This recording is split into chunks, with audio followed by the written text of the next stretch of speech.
பள்ளியில உட்கார்ந்துட்டு இருக்காத, தொழுதுன்னு கிடக்காத, தொழுது முடிஞ்சுட்டா தேடு.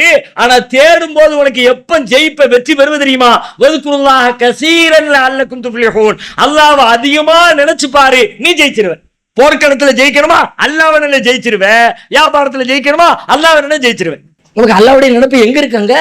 ஐயோ அந்த பொருள் வீணாயிருவேன், ஐயோ இதை ஒரு 10 ரூபாய்க்கு வித்துடலாமே, இப்ப நான் லாபம் வந்துருமே, இப்ப நஷ்டம் அடைஞ்சிருமே, இப்ப விற்க கூடாது, அப்ப விற்கணும், அப்பதான் பெரிய அது இது போடு, பிளான் எல்லாம் போடு, தப்பில்லை. அந்த பிளானு குற்றம்னு சொல்லல. ஆனா அந்த பிளானுக்கு, ஒவ்வொரு பிளானுக்கு பின்னாடி அல்லாஹ்வுடைய நாட்டம், அல்லாஹ்வுடைய நாட்டம், அல்லாஹ்வுடைய நாட்டம் அப்படின்னு அல்லாஹ்வை ஜாயின் பண்ணி, அல்லாஹ் நினைச்சா தான் கிடைக்கும்னு நீ நம்பு. அல்லாஹு யப்சுத்து ரிஸ்க லிமன் யஷாஉ வ யக்திர். அல்லாஹ் தான் நாடியோருக்கு செல்வத்தை விசாலமாக வழங்குகிறான், தான் நாடியோருக்கு செல்வத்தை சுருக்கிக் கொள்கிறான். அல்லாஹ் தான் செல்வம் கொடுக்கிறான், நம்பு.